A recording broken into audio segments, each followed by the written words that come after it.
Hey guys, real quick before we get started, I just wanted to let you know that I tried a new setup this week and it didn't quite turn out as planned, so the audio is a little rougher than I would like. I'm really sorry, it surely wasn't the outcome I was hoping for, but here we are. It was the kick in the ass I needed to invest in some new sound equipment, though. I don't know if I'll have it set up by next week or not, but it's a coming. Either way, please stick it out. I promise this episode is worth it. Well, hey there, friends. I'm your host, Penny, and this is Criminally Nerdy. How are you fine folks doing today? I'm going to tell you what, I am tired. I asked my friends, I said, what does it mean when you wake up feeling hungover even though you haven't had anything to drink? I was oh so kindly advised that the clinical term for that is getting old. So that's cool. In podcast news, it seems that you all are just as indecisive as I am when it comes to where you want to hear your outtakes. So I've decided I'm going to put them in the middle and at the end. Why not? Who's going to stop me? I want to thank all of you again for your incredible support and welcome new listeners. Every time I see a new city or I see a notification that I have a new follower, it legitimately puts a huge smile on my face. I want you all to know that I am, with the deepest sincerity, thankful for each and every one of you who takes the time to listen. I would also like to say thank you to those of you who suggested I start a Patreon or something similar after I said in my last episode that my dream job would be, podcasting full time. I have been known my whole life for being entirely too much, so there's no way I'm going to put something out there where you don't get more than your money's worth. Unfortunately, I don't have time to produce enough content to warrant a subscription service right now, so I don't think that's the right direction for me. It's not off the table, it's just in the someday category. For now, the best way you can help is by telling your true crime loving friends, family, coworkers, whatever. Tell your pet, maybe they like true crime. My dog Jasper watches On the Case with Paula Zahn every night before bed. And I'll keep putting it out there into the universe. I'm manifesting it. I'm going to be a full-time podcaster for my guys, gals, non-binary pals, and furry friends. This episode is airing on May 27th, which is Memorial Day, a day to remember those who have fought and died for our country. It is also National Sunscreen Day and National Grape Popsicle Day. In the UK, it's National Cheese Rolling Day in Gloucestershire, where participants race 200 yards rolling a round of double Gloucester cheese. So if you're not already off today, call into work. Thank a soldier. Get on a plane to Gloucester, head to Copper Hill, slap on some sunscreen, and watch people race down the hill while enjoying a great popsicle. Ask your boss to join. Maybe they need a vacation. The case I have for you today was requested by Monica. In British Columbia, Canada, there is a suburban town called Port Coquitlam, just east of Vancouver. Currently, it is known for being the perfect place to raise a family. A close-knit community with great schools and parks, which boasted a, quote, historic low crime rate in 2023. Its past, however, is anything but idyllic. Port Coquitlam is home to the largest crime scene in Canadian history, where in 2002, the country's most prolific serial killer was caught after a reign of terror that spanned over 2 decades. Be warned, this episode is downright awful and just plain fucking gross. So buckle up, Buttercup. This is gonna suck. I wouldn't recommend listening while you're eating, and you might want to be near a shower. We're going to be discussing sexual assault, torture, mutilation, murder, and cannibalism. This is the case of Robert Willie Pickton, the pig farm killer. Some of my sources for this episode were the podcasts Morbid and Lights Out, the TV show The World's Most Evil Killers, the documentary The Pig Farm, directed by Christine Nielsen, Murderpedia, The Vancouver Sun, The Toronto Star, and the book On the Farm by Stevie Cameron. Leonard Pickton and his brothers inherited the farm from their parents. His brothers parceled off bits of land and built homes, but Leonard chose to stay and run what was left of the farm. He was considered lazy and unambitious, so it didn't surprise anyone that he chose to stay. What did surprise them is when he announced he was engaged. Everyone assumed he would be a bachelor for life. Leonard and Louise, who was 16 years his junior, married and had 3 children. Their oldest, Linda, in 1948, their youngest, David, in 1950, and right in the middle was Robert, later known as Willie, born on October 24th, 1949. We're going to be talking about Willie's childhood now, and I just wanted to remind you that it's okay if you feel bad for the things that happened to him when he was little. No child deserves to be mistreated, and it's perfectly understandable if hearing about some of those things hurts your heart a bit. But of course, it in no way excuses the things he did as an adult. Life was not easy for the children growing up on the Pickton farm. The farm primarily focused on pigs. They had around 200 at any given point in time. The home was disgusting. Louise didn't care if the animals, chicken, ducks, pigs, cows, whatever, just wandered through the house, and she paid no mind to the messes they would leave behind. There was mud, dirt, oil, and feces all throughout the house. Louise must have been what Febreze was thinking of because she was nose blind to the smell. Or more likely, she just didn't care. She also didn't seem to care about her children living in the filth, or the fact that the smell of the farm followed them everywhere they went. Not only did she neglect to clean the home or have the children change their clothes, she rarely ever bathed them, completely ignored their personal hygiene. And as a boy mom, I can tell you that my kids get messy just sitting in a room. I don't understand. It's like a magic trick. Boom, messy kid. Not to mention, you have to stay on top of them about bathing and brushing their teeth. I don't know if that's a boy thing or a kid thing in general, but with my little ones, once they got past the phase of bath time being like fun playtime, they see it as a chore. We have to hound them with reminders to go take a dang shower. Louise and Leonard weren't exactly doting parents. It's been reported that when Willie was a toddler, he had to sleep in a chicken coop for nearly a year until he learned to stop crying at night. Toddlers cry at night, you piece of shit.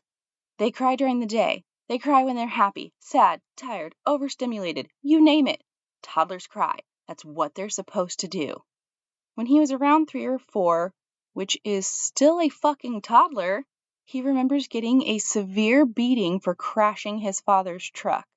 His father had left him in the driver's seat of a running truck and Willie accidentally stepped on the gas. Why are you beating this baby? Why are you not beating yourself for leaving your child in the driver's seat of a running truck? You can't trust a toddler with anything. Nothing. Not a damn thing.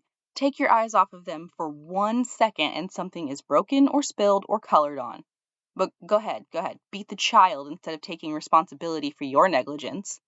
If you can't tell, because I know I'm very good at sugarcoating, I'm not the biggest fans of them, or most members of this family, but we're going to get there. Let's talk a bit more about Louise for a second. She was an odd-looking woman. Not only could you smell her from a mile away, you could hear her. She had a very distinct, shrill voice. She was always wearing men's jeans, rubber boots, and a house coat, which is like very crazy cat lady from The Simpsons. She didn't do anything to care for her teeth, so most of them rotted out. And this wasn't because she didn't have money. They were fairly well off. She could have easily gone to the dentist. She just didn't care. She'd lost most of her hair and covered what little she had with a cap. She did, however, have some hairs on her chinny chin chin, which, hey, no biggie. It happens to the best of us. But she didn't go searching for the tweezers. She let her many chin hairs grow long to the point where she had an actual goatee. And it matched well with her mustache. The kids in the neighborhood called her the bearded lady. Leonard was still lazy when it came to working around the farm, and he had little to no connection with his children. Louise, however, was quite the opposite.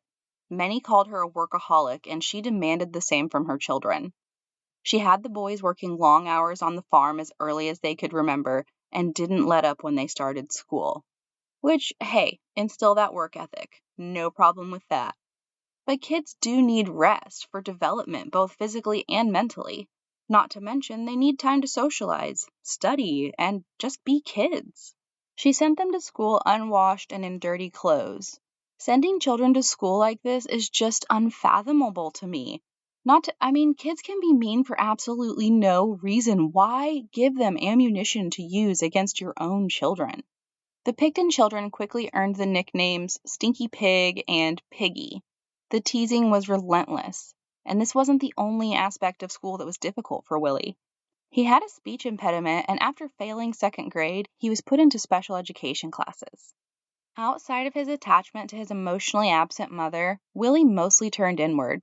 He didn't have friends, and even if he did, he wouldn't have had time to form relationships with them due to the hours he was forced to work on the farm.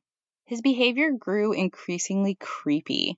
He was known to crawl into the carcasses of butchered pigs to get away. I'm talking like Luke Skywalker in his tauntaun.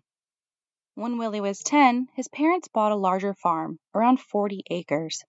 They went from having around 200 pigs to having closer to 700 and over 100 cattle. If you're wondering, the answer is no. These animals were not well taken care of. The Picktons did the bare minimum to keep them alive long enough to turn a profit. His sister Linda could not deal with it. The disgusting surroundings, the smell, the cruelty of the parents just was a big no for her, so she peaced out. She moved to Vancouver to live with family members where she stayed for the remainder of her childhood, having very little contact with her parents. This left just Willie and Dave to work their farm with their parents and the occasional farmhand. The hours were long and the work was hard, but Willie never seemed to mind the hard work.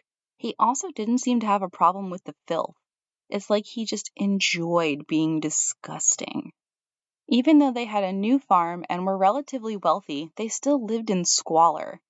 I don't know if any of the Pickton family members had ever heard of or knew what the word clean meant, but none of them did it.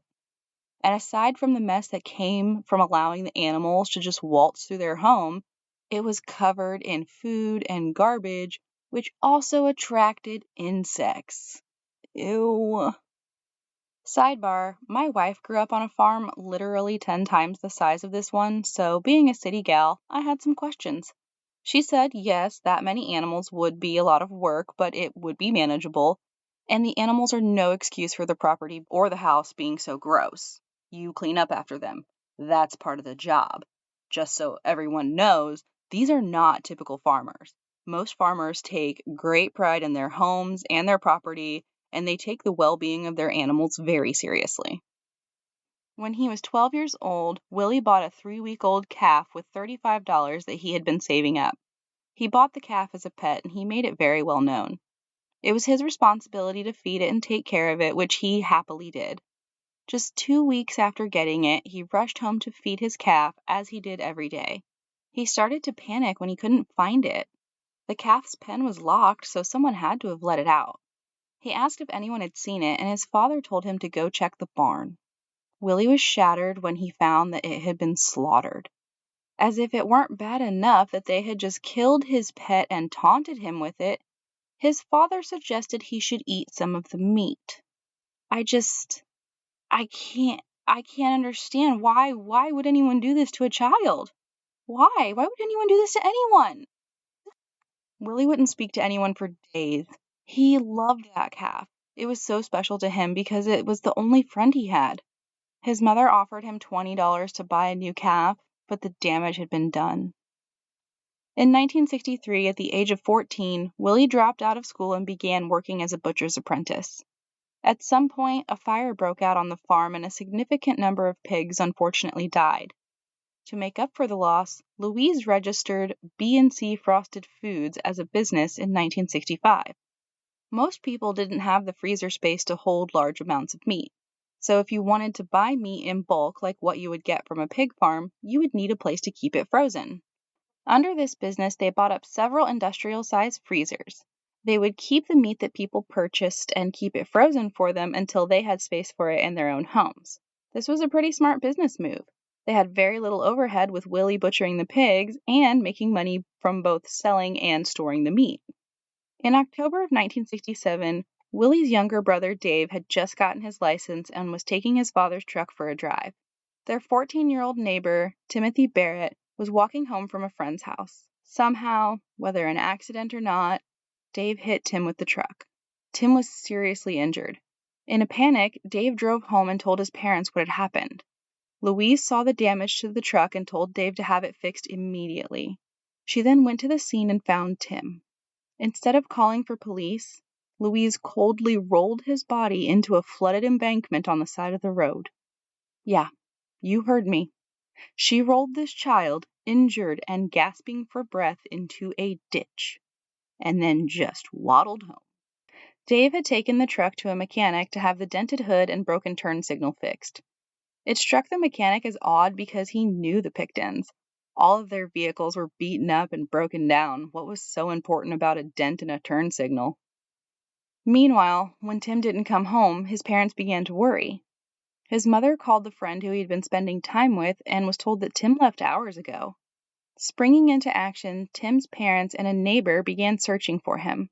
The first thing Tim's father found was one of his shoes on the road. Just off to the side, they found the body of their son. They called for help, but it was too late. Tim had died. An autopsy revealed that Tim had a fractured skull with subcranial hemorrhage and a fractured pelvis. Though serious injuries, they are not what killed him. Tim had died from drowning because he was too injured to get himself out of the embankment after Louise had rolled him in. News of the boy's death broke, and the mechanic who fixed the Pickton's truck knew they must be connected. Police were notified and they examined the truck. They found traces of Tim's blood. Dave was charged with leaving the scene of an accident, but because he was a juvenile, he was only given probation and had his license revoked until the age of 21. Louise was never held accountable, but her actions were well known by neighbors. She was more despised than ever. She murdered that baby and then went on about her life like it was nothing. Fucking monster. Leonard died in 1978. Shortly after his death, Louise was diagnosed with cancer. Gee darn. Willie took care of her, feeding, dressing, bathing, and even changing her diapers when she became incontinent. She died in 1979. Rest in distress, bitch. Her death was hard on Willie. Though his relationship with his mother was tenuous, he loved her. Dave, on the other hand, didn't bat an eye. He was happy to not be under her watchful eye anymore, and he was very happy about the inheritance they were going to receive.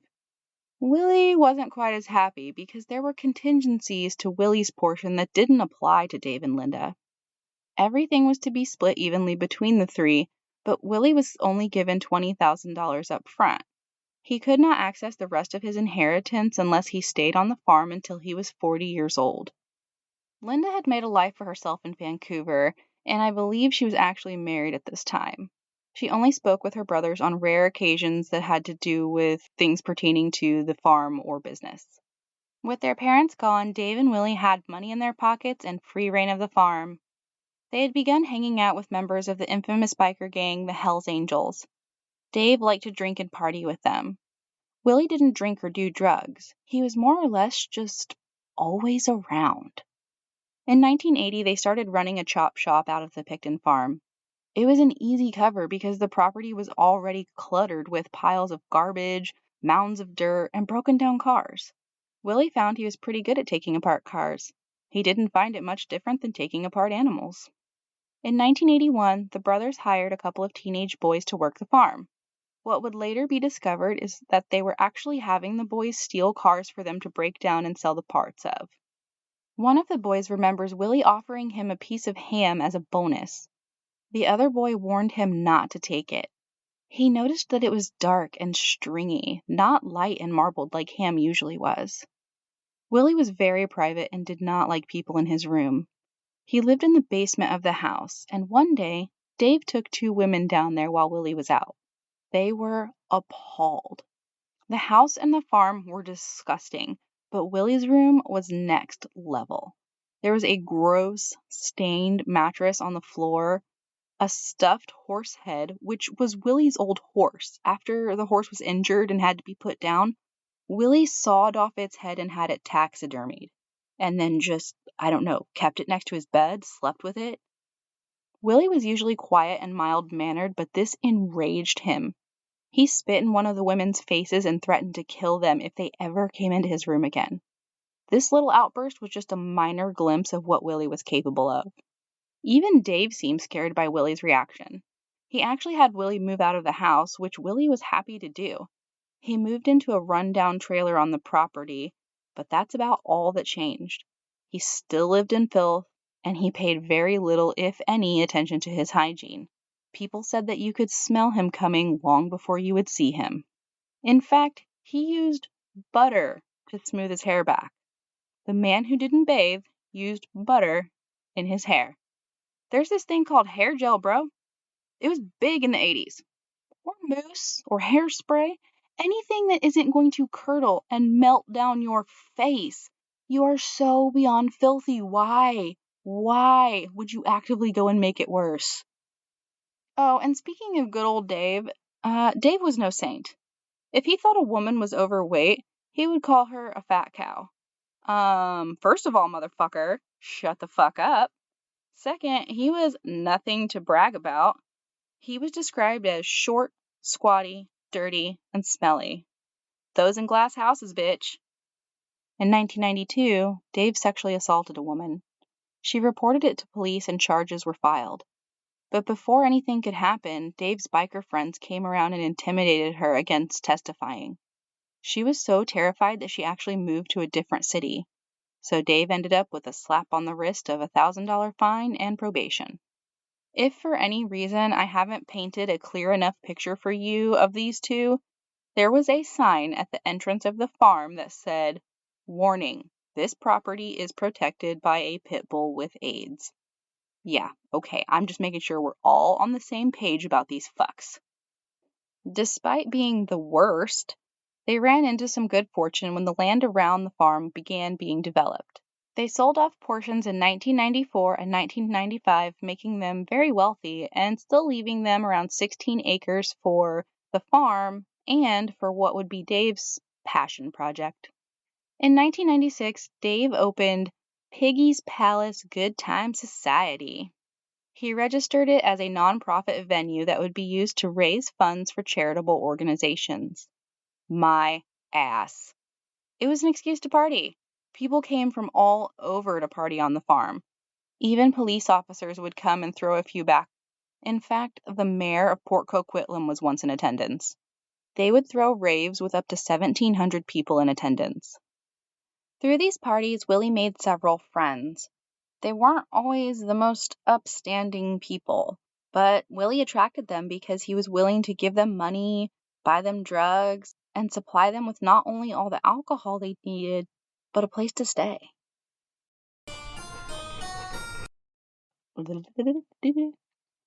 Science, bitch. Fuck this guy. Well, I'm done. No, that's Debbie.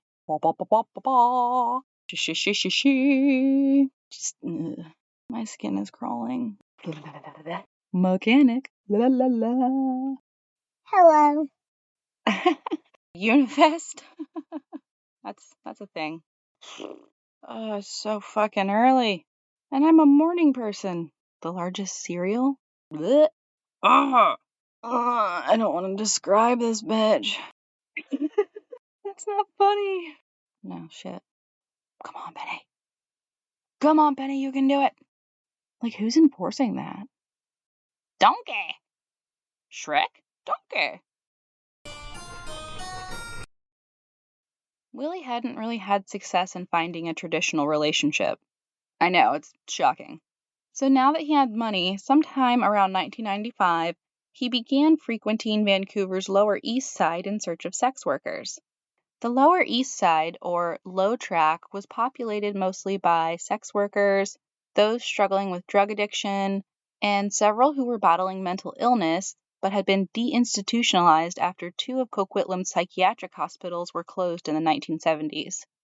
Many of those in the area were First Nations, which is the largest group of Indigenous people in Canada. This is important to note because not only are sex workers and those struggling with addiction or mental health issues more likely to encounter violence, but Indigenous women are 3.5 times more likely to encounter violence than non-Indigenous women. Not to mention that those who fell in this category were often overlooked and vastly underreported. Though it had its difficulties, there was a sense of community in the low track. People looked out for each other. They shared meals and even rooms. There were needle exchange programs in the area to help lower the risk of contracting HIV and hepatitis. Even if things were rough, they were there for each other. On March 22, 1977, Willie picked up 31-year-old sex worker Stitch. They made a deal for $100, which was double the going rate, because he wanted her to come back to his place. Though most had a general rule that they wouldn't leave the area, she made an exception because she was struggling with addiction and she couldn't turn down that kind of money. She said that as they were driving to the farm, he was very quiet and she had a gut feeling something was wrong. Once inside, she was disgusted by the surroundings. Everything was filthy, just everything, floor to ceiling. After their transaction was complete, Stitch asked if she could use the phone so that she could call her boyfriend. She wanted to let him know where she was at, that she was done, and that she was on her way back. Willie was hovering all creeptastically and began stroking her wrist. He then quickly put a handcuff around her left wrist and stabbed her in the abdomen. She was shocked, but she was not about to back down, so she fought. She remembered seeing a butcher's knife on the table when they came in, so she grabbed it and stabbed him back, right in the cheek and neck, and knocked out a couple of his teeth. They got into a fight, and at some point he began to stumble and black out from blood loss. Seeing her opportunity, she ran out the door and flagged down a passing car. An older couple stopped to help her. She was naked, bleeding, half handcuffed, screaming for her life, and still had a kitchen knife in her hands. She told the couple that if she died, to tell the police that the man who lived in that trailer was the one who killed her. She was immediately taken to the hospital. Willie had stabbed her 4 times, twice in the abdomen, which left her partially disemboweled, once in the ribs, puncturing her lung, and once in her left arm. She almost died on the operating table more than once before they were able to save her. While she was fighting for her life, Willie had come into the same hospital for treatment for his injuries. Hospital staff were all aware of what was happening, and they were on alert when Willie came in because they knew about her statement and the guy she had stabbed. An orderly found a key in his pocket and gave it to police. Wouldn't you know it? It opened Stitch's handcuffs right up. He was arrested and both his clothes and shoes were taken as evidence. Willie was charged with attempted murder, assault, and forcible confinement. He was released on a $2,000 bond. After he got home, he reportedly told one of his associates to find out where she lived because he wanted to take care of her. Unfortunately, because of her issues with addiction, the case was dismissed. Prosecutors felt she wasn't a credible witness because she couldn't really keep the details straight. Which, let's be real, drug addiction or not, maybe that's from shock or trauma. She was nearly fucking killed, fought for her life like a badass, took the bastard down with her, making it possible for you to catch him, and you dismiss the whole damn thing because if she has a drug addiction? Fuck you to your core. Tragically, she wasn't the first victim of Willie's, and she would be far from the last. Women were going missing from the low track in record numbers. It caught the attention of the RCMP, who formed Project Eclipse in 1990. It was theorized that they were dealing with a serial killer. Vancouver PD refused to admit this, saying, "We don't know that they've met with foul play. They're simply missing." With no evidence or backing, the project ended in 1991. Between 1995 and 1997, at least a dozen had gone missing. Families reported these disappearances but felt like they were being written off. Police weren't the only ones with a clear bias. Vancouver Mayor Gordon Campbell said that what was happening to these women was unfortunate, but that citizens wanted them off the streets. He let that come out of his face. In 1998, another 9 women went missing. Project Amelia was started to investigate the now over 40 missing women. They brought in Detective Ken Rosmo, a world-renowned geographic profiling expert, who looked into the data going back 20 years. His conclusion was that they were undoubtedly dealing with a serial killer in the area, and Vancouver's downtown Eastside was his hunting ground. America's Most Wanted featured the case and offered a reward for any tips that would lead to the capture of whoever was doing this. Even with all of this attention, Vancouver PD still refused to see what was right in front of them. When pressed, a senior homicide detective said, quote, "I'd rather solve one Aaron Kaplan over a dozen prostitutes." Aaron was a 2-year-old who had been abducted, which is sad, absolutely. But these kinds of statements made it clear how the missing women were thought of. And look, I'm not saying they were all dismissive. There were some really good officers out there working the case. They were boots on the ground trying to catch whoever was doing it. It was the response of the higher-ups that was a colossal failure. Their blatant disregard let a serial killer hunt and kill more innocent women right under their noses.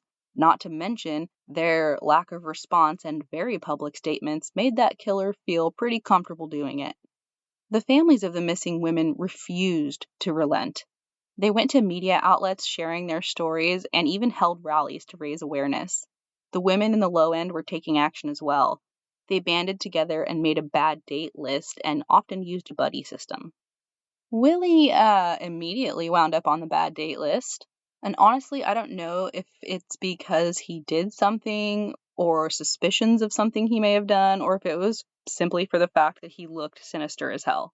But he landed on the list, so he had to switch up his strategy.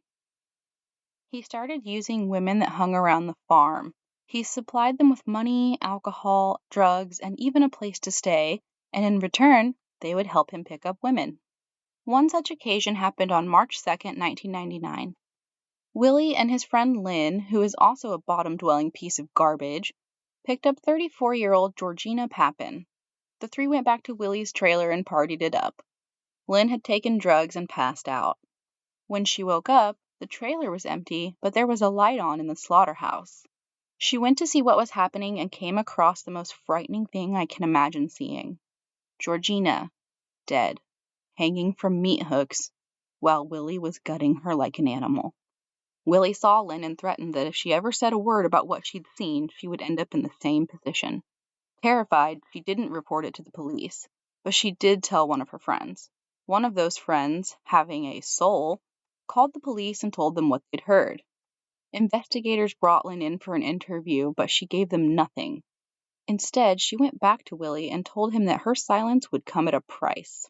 Yeah, this bitch decided that instead of getting a killer off the streets, she was going to extort money from him. As far as I'm concerned, she is just one of many with blood on her hands. Willie agreed to pay, but later asked one of his other associates to kill Lynn because he was tired of sending her money.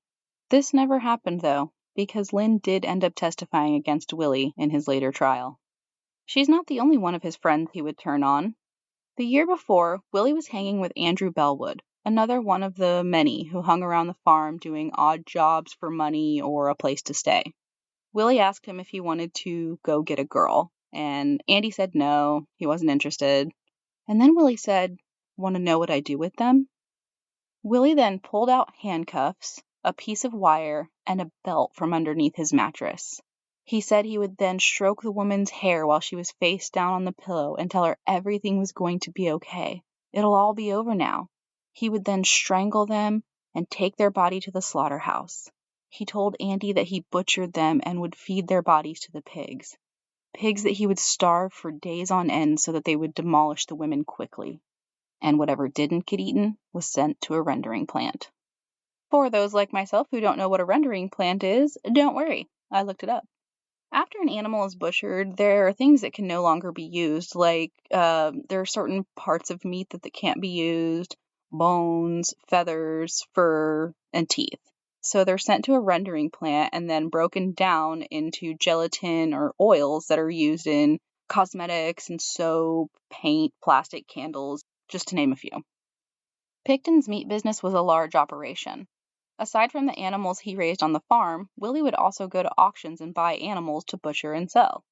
What his customers didn't know is that he saved quite a bit of money by buying the sickly animals that no one else wanted at these auctions. Because he was a regular, there was no kind of monitoring to what he was bringing to the plant. And whenever he couldn't get to the plant, a driver would come to his house and pick up the drums.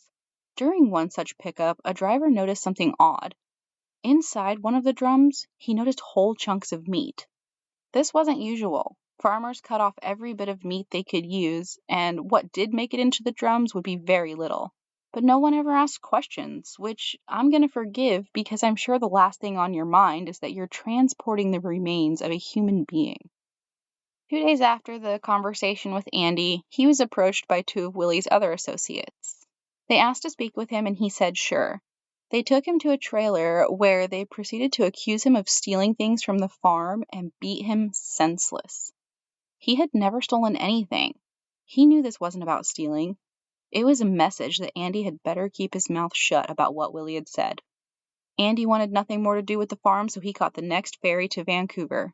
He put Willie and his weird statements in the back of his mind, thinking that if for some reason he was actually killing people, he would get caught. Like, what the fuck? Call the police, my guy. Make an anonymous tip if you need to.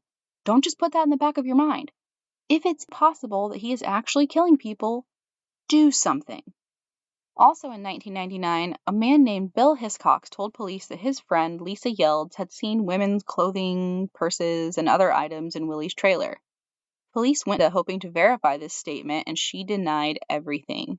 Lisa said she denied everything because she didn't trust police, but many speculate that it was because she was terrified of Willie. Seriously, how many motherfuckers are just gonna sit here knowing this guy is murdering women and just look the other way? Vancouver PD continued to stand firm that nothing at all suggests the existence of a serial killer, considering there is no evidence or bodies. How far up your own ass does your head have to be for you to have evidence in front of you and experts spelling it out for years, and yet you still can't admit to being wrong? Look, it's fine. Let it go. We're all wrong sometimes. I'm wrong like 14 times a day. It's not that deep. Meanwhile, the areas surrounding the farm were being built up, and neighbors began to complain about the drug use and noise and the multiple people coming and going from the farm. So Piggy's Palace was shut down in 2000. By January of 2001, the number of missing women in the area had now reached 60. It could no longer be ignored. In April, the Vancouver Police and RCMP formed a new joint task force called Even-Handed. A reward of $70,000 from the Ministry of Public Safety and $30,000 from the Vancouver Police, totaling $100,000, was offered for any information about these missing women. They received thousands of tips and had hundreds of suspects. Willie's name came up many times. When they saw that he had a previous charge for the attack on Stitch, they brought him in for questioning. He cooperated during his 6.5-hour interview, and police saw no reason to hold him further. Willie was cocky, though, so he invited police to stop by any time, take a look around. They took him up on his offer and stopped by for a visit the following week. Unfortunately, they didn't have a warrant, so they could only go based off of what they could see, and Willie had made sure that there was nothing suspicious in plain view. They continued their investigation into other suspects, but they never took Willie completely off their list. On February 1st, 2002, the task force caught the break they'd been waiting for. Scott Chubbs, an employee on the Pickton farm, had tipped police off before about a strange statement Willie had made. He had told Scott that if he ever wanted to, quote, kill a hooker on heroin, that all he needed to do was inject her with antifreeze. Since she was a junkie, police would see the track marks and not even bother doing an autopsy. Like, how did this conversation even come up, Chubbs? Police weren't able to do anything with the statement because, again, you can't get a warrant based on hearsay. But then Scott told police there were illegal firearms on the property. Finally, they could get a warrant. Police showed up unannounced on February 5th, 2002. They busted into Willie's trailer and arrested him on the spot for the firearms violation. Once inside Willie's trailer, they found several concerning items, like an asthma inhaler with the name of one of the women who'd been reported missing. Because they didn't have a warrant to search for anything but firearms, they needed a proper one to conduct a search for any evidence that might lead to the discovery of their killer. They wanted to make sure they did everything by the book so that this rat-faced fuck didn't get away. A new warrant was issued and a full-scale investigation was underway. Within a few days, the Pickton farm became the largest crime scene in Canadian history. While detained, investigators interviewed Willie, but he wouldn't tell them anything. Knowing that Willie had a tendency to be a bit braggadocious, they came up with a different plan. Willie was placed in a cell with an undercover agent from the Office of the Inspector General who was posing as someone facing attempted murder charges. Over the next 2 days, though Willie didn't break in interrogations, he told his cellie everything, and police recorded it all. I read through the transcript, and I'm just going to give you some of the notable quotes from his confession. You inject them with antifreeze and they're dead in 5 to 10 minutes. Now I got a murder charge, 2 murder charges, and 47 pending. I was going to do one more, make it an even 50, the big 5-0. Fuck, so close. I was sloppy with 4. Really fucking pisses me off. I was going to fucking do one more and make it even. And when he was talking about how to fully get rid of a body, he can clearly be heard saying, rendering plant. Through this conversation, he mentioned multiple times how famous he was, how they knew him all the way to Hong Kong and he was bigger than Green River. He also refused to shower. He made the excuse that he only took baths.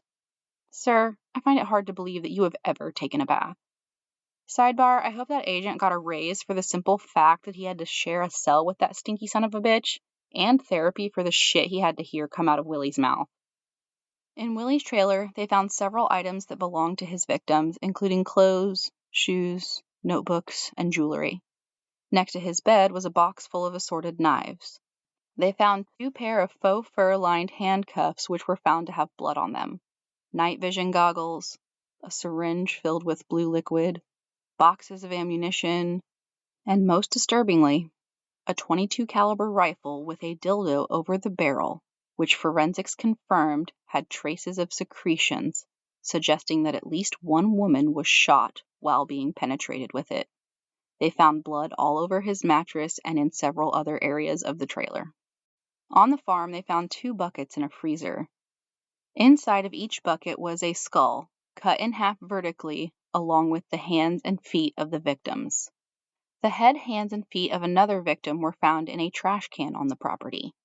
They also found pictures that Willie had taken of the dismembered body parts. The theory behind why the feet, head, and hands were found is because, unlike other bones, such as ribs, human skulls, feet, and hands are distinctly different from animals, and he didn't want to risk getting caught sending them to the rendering plant. In a camper van on the property, they found the blood of a victim still on the walls, mattress, and carpet. He hadn't even attempted to clean it. Going back in Willie's history, they remembered that they still had his clothing and shoes that they had seized after the attack on Stitch in 1997.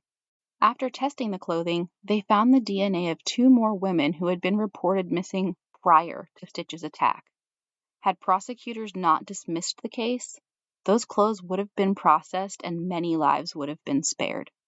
Feel free to let that rage sink in. Not that the rest of this has been a field of daisy, but please brace yourself because this is probably going to make you want to puke. Back on the farm, police were cleaning out freezers, and inside one of them, they found bags of packaged ground meat, which isn't unusual on a pig farm. They moved them into a refrigeration truck and didn't think much else of it. Upon later investigation, they found that mixed with the pork were ground human remains from victims that had gone missing as far back as 4 years ago. On March 10, 2004, British Columbian health authorities had to issue a public warning about the possibility that any meat purchased from the Pickton farm may have contained human remains. As if this case weren't horrifying enough, citizens were now faced with the knowledge that not only could their mascara or candles contain human remains, but they could have eaten them as well. This man terrorized his victims and this entire community. As for his victims, since no full bodies were ever recovered, experts were left to piece together how these women were killed and disposed of based off of the evidence and witness statements. Willie would lure women back to the farm for sex with the promise of money or drugs. There is no way of knowing if these sexual acts were consensual, but given his general character, I'm guessing that some were not. Afterwards, he would either shoot, stab, strangle, or inject them with antifreeze. He would then take them to his slaughterhouse, hang them on meat hooks, and butcher them like animals. Their body parts were then fed to pigs that he kept on the farm. Some were ground up in an industrial meat grinder. There were rumors that some were fed through a wood chipper on the property based on bone fragments in the soil. Whatever was left was sent to a rendering plant. The forensic investigation took nearly 2 years.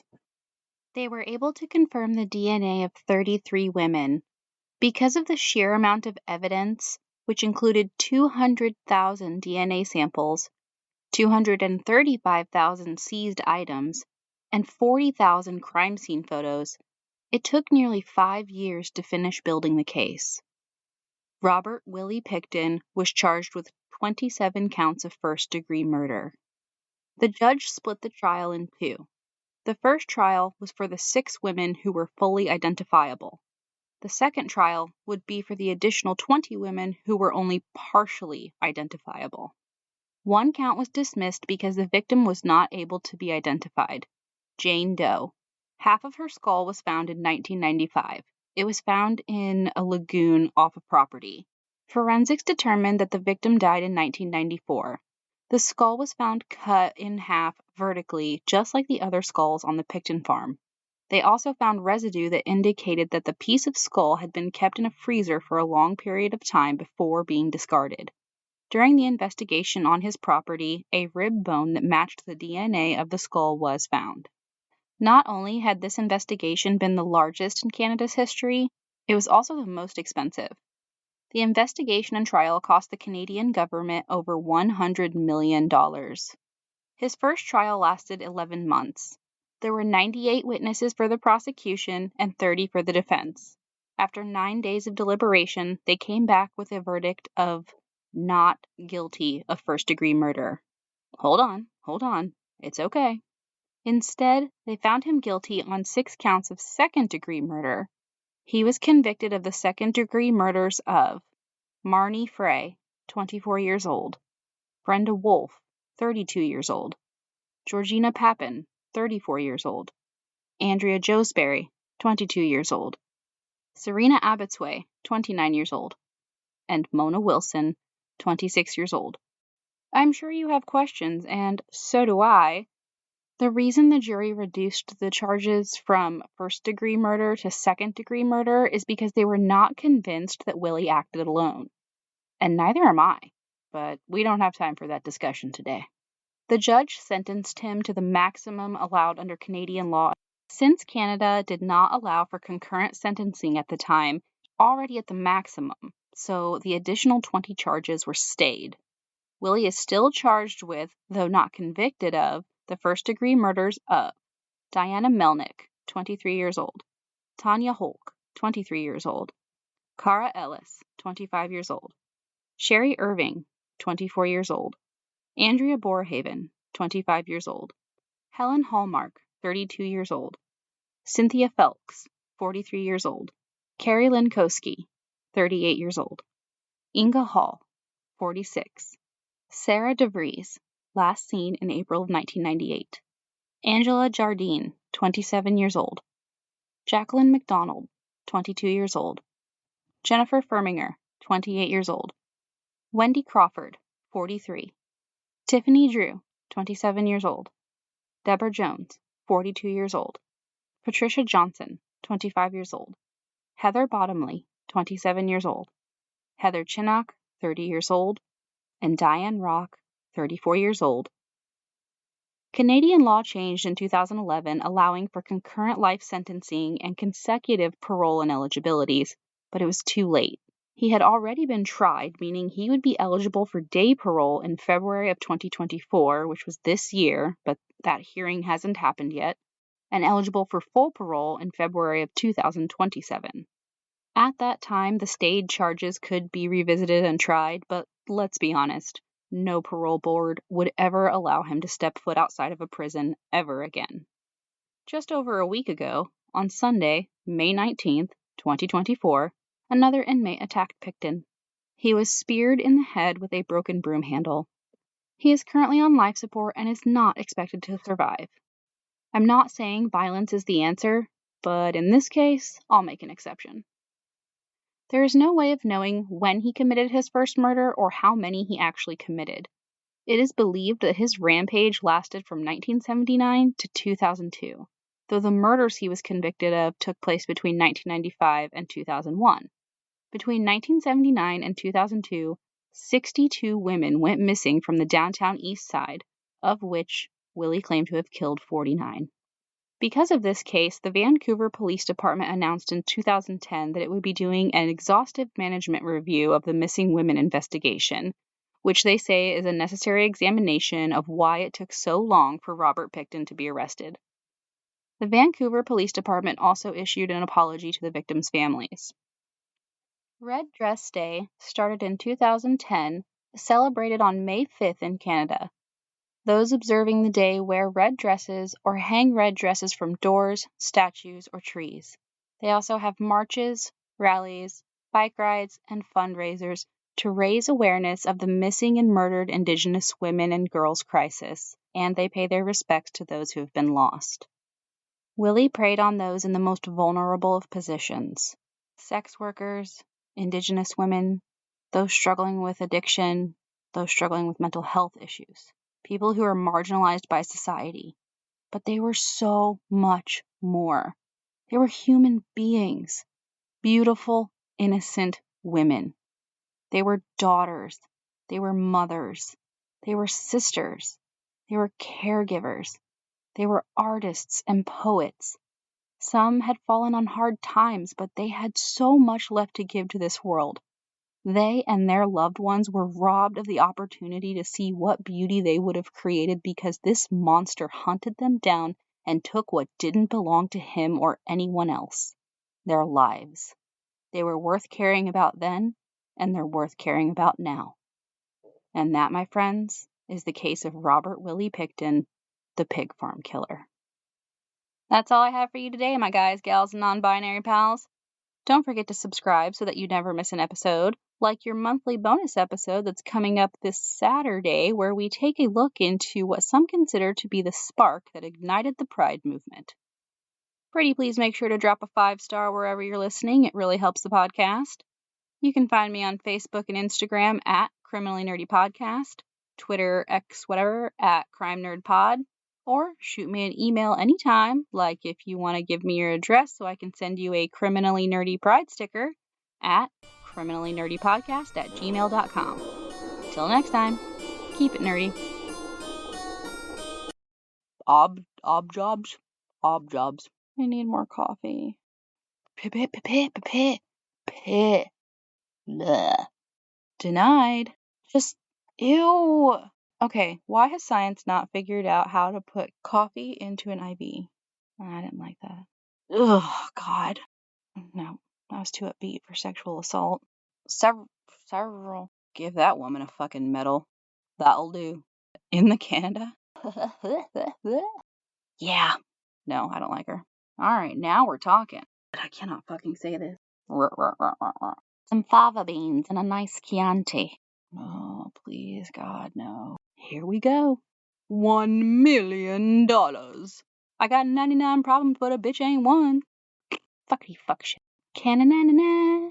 Na-na-na-na-na-na. Hey. Na-na-na-na-na. Why can't I say Canada? Canada. It's your favorite place. Fuck. Why? I don't like the way I sound. Wordy word.